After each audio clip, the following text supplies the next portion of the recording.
Good day, ladies and gents. I'm Professor T, and welcome to another edition of The Business Startup Journey. Our business owners and entrepreneurs are actively learning how to start a business with little or no money and no experience. And I would like you to join me on this journey. I would also like to invite all of our listeners to subscribe to our podcast channel for weekly episodes. I would also like to encourage you to visit professorT.montfichet.com and download our study guides. The website is listed in the channel. The study guides will be uploaded weekly and will reflect our podcast series. It's also important that you obtain your free personalized business portfolio by subscribing at the bottom of our page at professorT.montfichet.com. This will give you access to the documents needed to build your personalized business portfolio. Okay, team, now that we paid the bills, let's get started.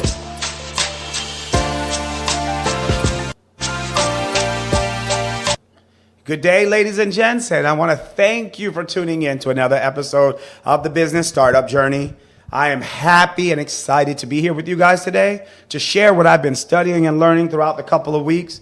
And I'm excited to introduce the next topic, which is finding your niche. And when you hear that word niche, you want to think of finding your place in society or finding your place in the business world.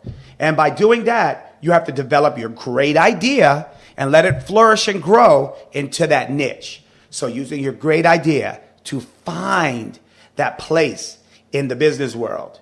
And we're going to make sure that we take that idea and turn it into a specialized skill for the product or service that you plan to sell.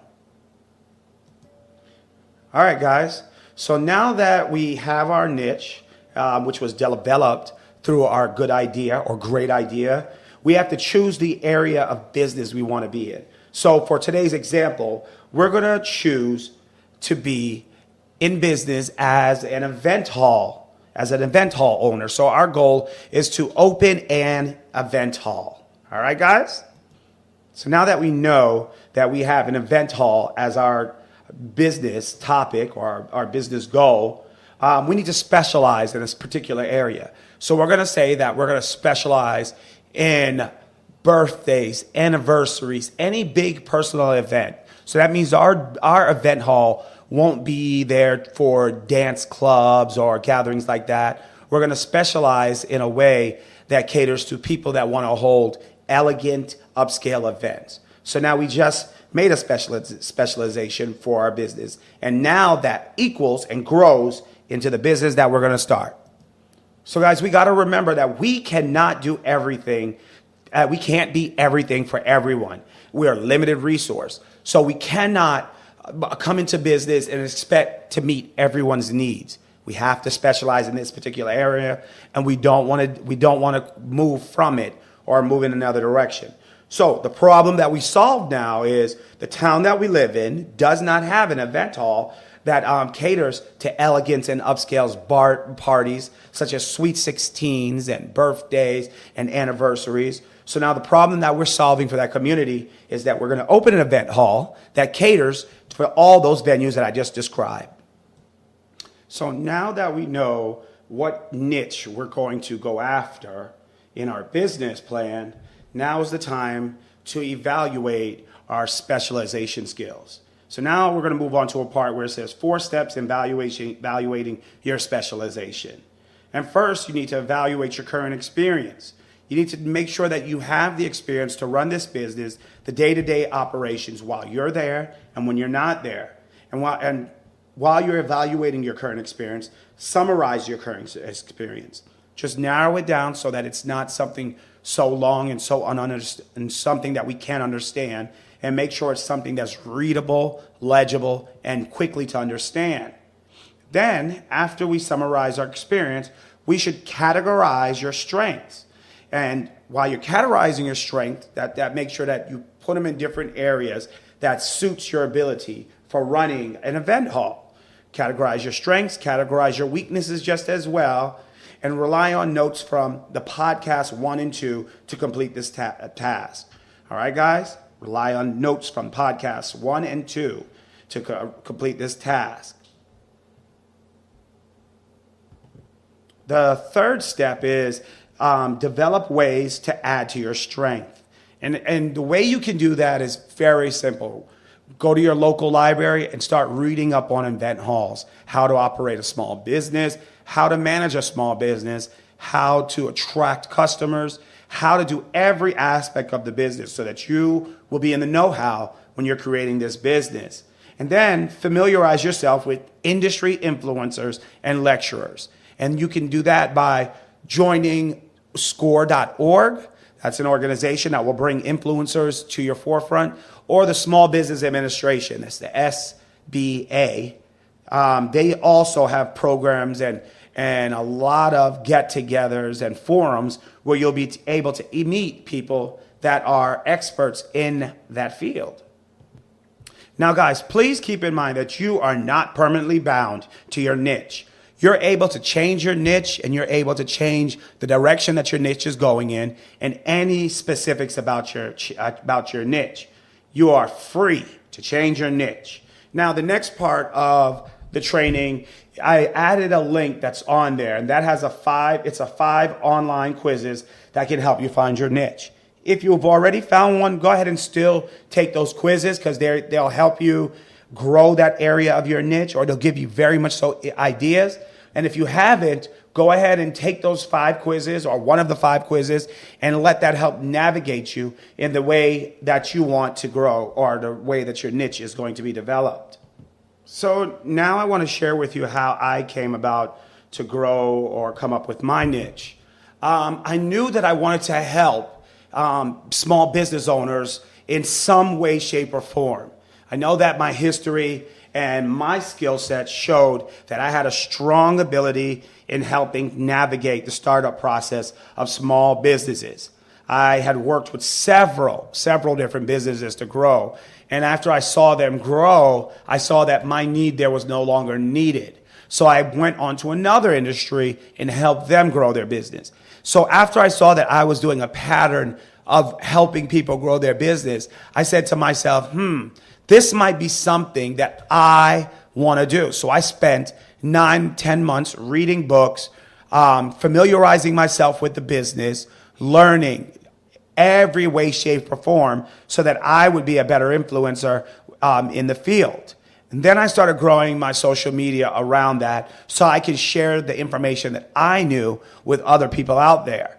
And then after that, I started developing my niche. I worked on the business model. I grew into the business plan. I developed my target audience. And I did all those steps that I'm helping you guys complete in order to be successful. So please note that you can do it. I've done it. I'm going to help you through it. And we're going to get through this. Mind you, everyone, I forgot to mention, if you hadn't done so already, go to the website, professort.montfichet.com, and download the study guide. The study guide is going to take you through what we're discussing, key point by key point, and then you'll have the ability to write on that study guide and take notes and reach out to me if you'd like. So make sure you take advantage of that free tool, guys. So the next process of finding our niche is deciding if the market needs your niche. You need to find out if there's a need in the market for the niche that you're trying to go into. And by doing that, you can create a unique strategy that no one else is doing. And that is a good way to make sure that your niche is needed in the market. Creating a strategy no one is doing successfully is also a reference that you can keep in mind. Also, guys, remember that the market is the judge. The market is going to judge whether your business is good or needed. And they'll do that by competing with other businesses. And if you're winning and you're doing better than them, then you'll know, yes, there's a need for the market, a need for you in the market. Consumers are also a good way to decide whether they need you in the market. And you can do that by reaching out to them, conducting different surveys, introducing the product to them, and seeing where it goes from there. So when you test your niche in the market, you have to make sure that you're evaluating the feedback from the market. You have to evaluate what people are saying, what they're doing, and how they consider your growth or how they consider your niche in the market. Once you get that information back, you're going to reevaluate it, make small changes to your niche. After you reach about, I want to say about 30 different people, that's when you should start deciding, how should I tweak my niche? What's the next direction I'm going with my niche? Or what should be my next standpoint? So make sure that you're considering those tools there.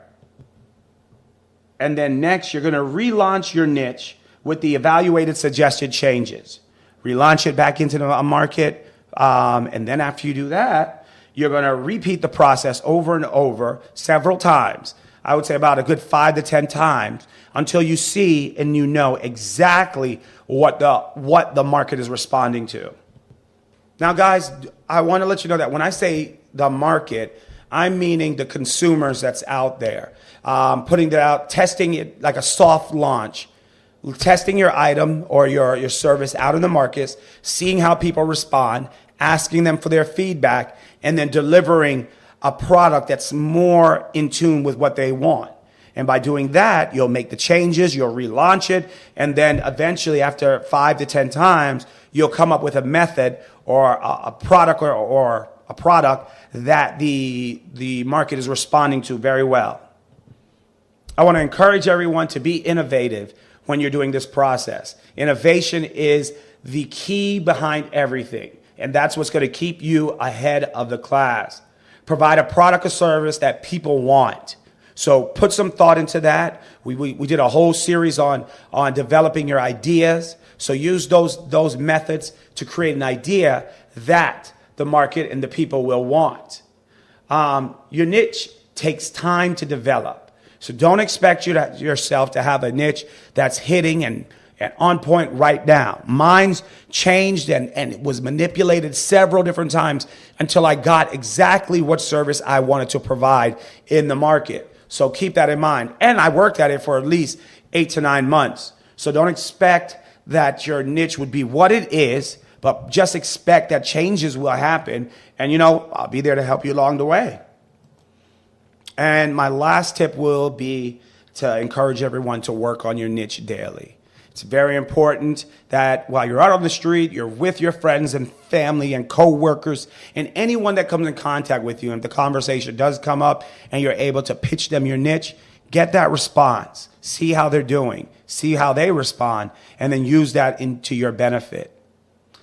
All right, guys. So today's episode was Finding Your Niche. I really want to thank you all for tuning in.